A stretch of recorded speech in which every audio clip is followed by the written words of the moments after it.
everybody. We are 2S1. I am Karen, My name is Andres. and today we're going to do a short and sweet video about how do you handle things when life throws you all kinds of loopholes that you were not expecting. Because, What's that expression when they say when the life throw you a curve ball? yeah, Very appropriate for us appropriate. at this point. Yes, why? Yeah, you're gonna tell us why? It's a baseball reference, as y'all know. Yeah. So what's going on currently in our life is that my son has always played baseball since he was little, and long story short. Right now, he's basically playing semi-professional, and things are changing on a daily basis. He's going here, he's going there. You're gonna live here, you're gonna live there, and so now he's going to go through Pennsylvania, play in Pennsylvania and Maryland over the weekend, and then he's going to be in New Jersey for some period of time over the summer, and then he might be going to Kenosha, Wisconsin for a part of the summer and play a little bit over there. So, and this came about a month ago, right? Right. Maybe a month ago. He up and left to go to live in West Palm Beach, which is where this particular team is based out of. And here's the thing: is that he owns a house. So that means there's a mortgage there. And because the schedule is changing all the time, he can't really work. He's done a little DoorDash here and there whenever he could squeeze that in. So that means we have been working on figuring out how do we cover all of the bases and make it work. Um, so it's really interesting how when you open yourself for all those changes and all those possibilities, and then the universe just start to throw stuff.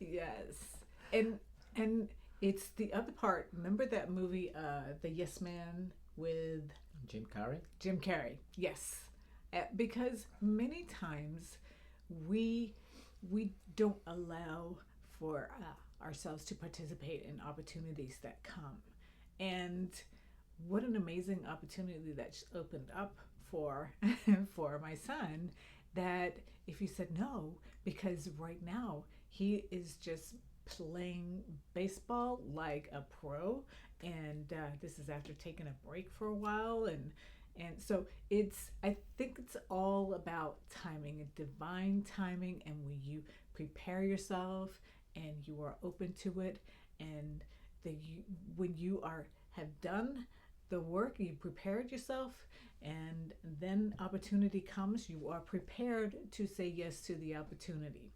Because a lot of people think, they look at the end result and, oh yeah, this wealthy famous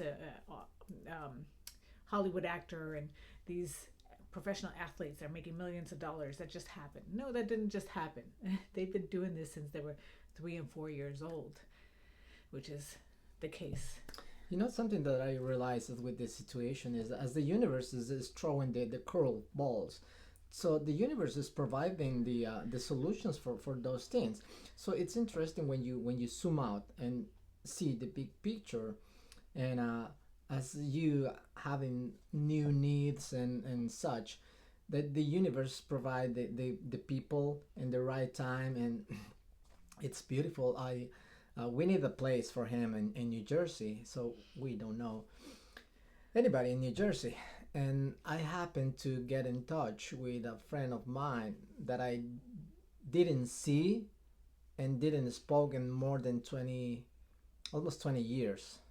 1996 was the last time when I saw him.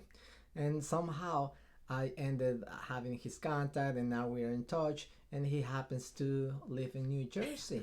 And he happens to have a place for David over there. So it was, Yeah. wow. Yeah. It's insane. And the word everything, well, the phrase everything is negotiable also comes to me. When I was going through and learning about how to do real estate investing. The one mentor that I was learning from, he was talking a lot about how everything is negotiable.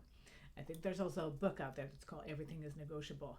And so one of the things that we also have done is spent this week, because now I'm covering not only our expenses but another mortgage and a renovation of the house, that we are going to go ahead and do some short-term, mid-term rentals.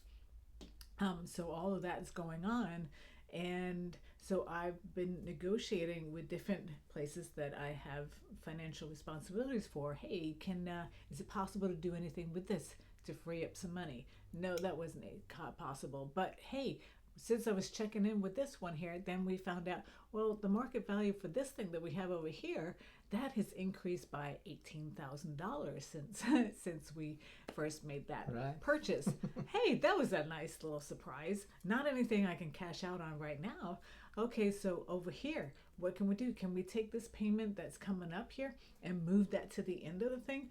They inquired and they found out, yes, we can do that. It's like, wow, I just freed up a chunk of money for this month to get through, that I can put towards getting this other place ready.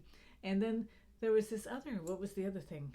Oh, this other thing that is putting money away in an infinite bank. That's a large chunk of money that I put in because I'm catching up. I haven't been able to do that on my whole life, basically. So I'm getting caught up there. And so that's a large amount of money that I'm putting over there every month. So I asked, hey, can I temporarily, as I'm going through this phase here, cut that down to just the base, what I absolutely have to. And yes, that freed up another chunk of money that will be monthly money that I can save for a while until I'm ready to go back to what I was doing before.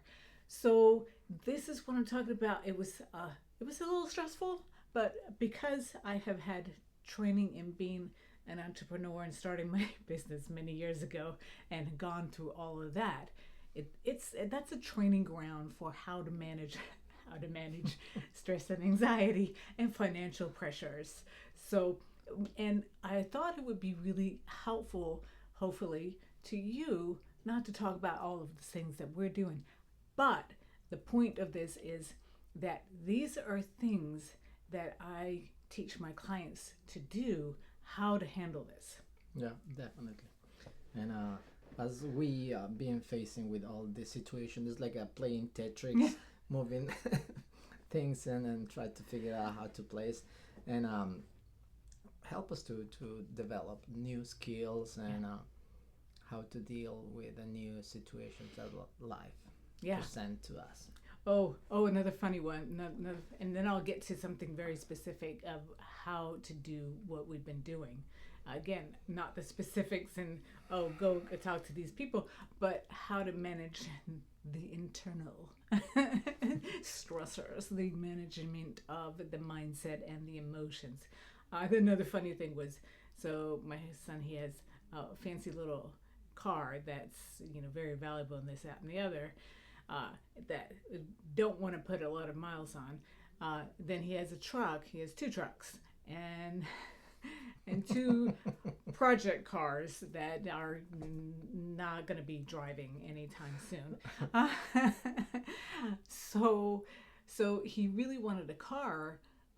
But I was encouraging him to use the truck. He was worried about not having good mileage on the gas mileage on the truck. So finally and then he wanted to sell that and get this other newer car. But you never know what do you get. So I was worried about that, and it's all fast, fast, fast. I was like, that's not a good idea.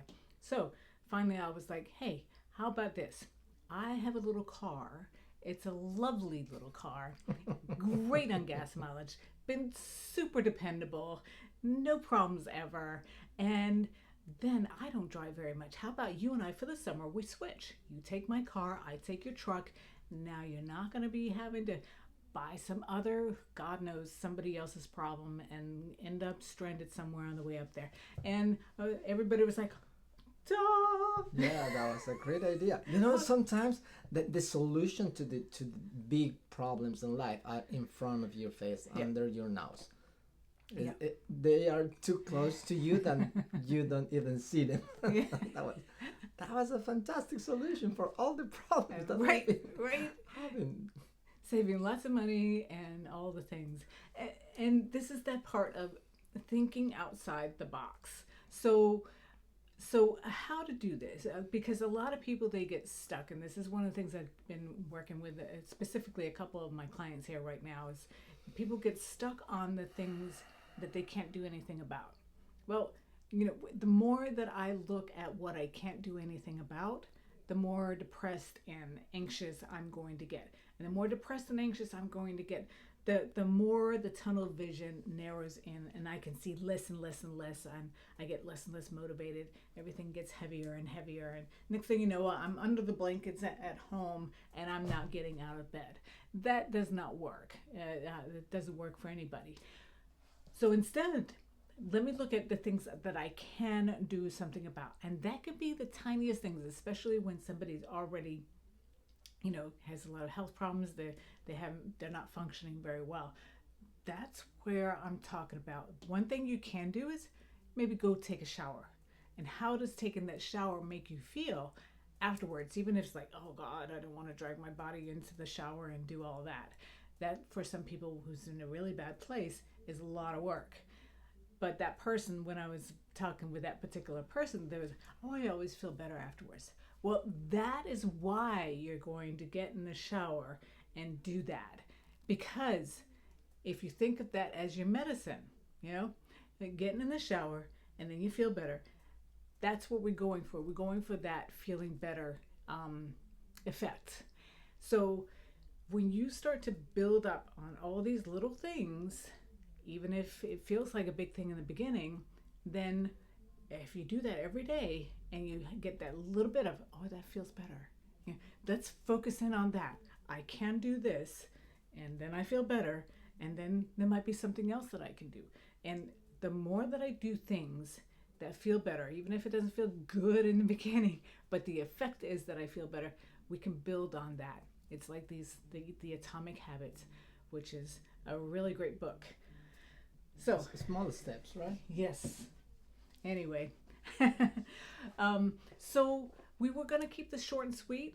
Just wanted to do a little bit on this learning how to pivot, and in this case, it's more like been like swiveling. So to bullet point the things, look, think outside the box. Maybe it's something that's right under your nose that is a potential solution, or part of the solution, or a step towards a more permanent solution. That's one.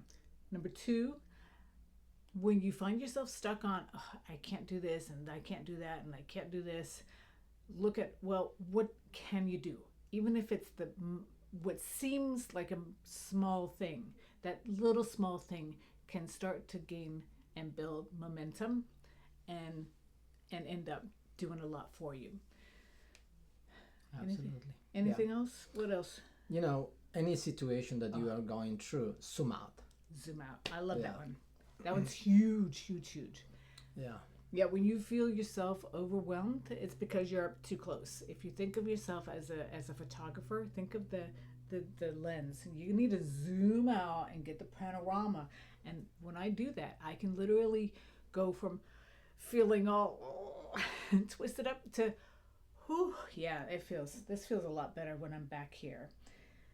Gives you a moment to breathe, to take a break.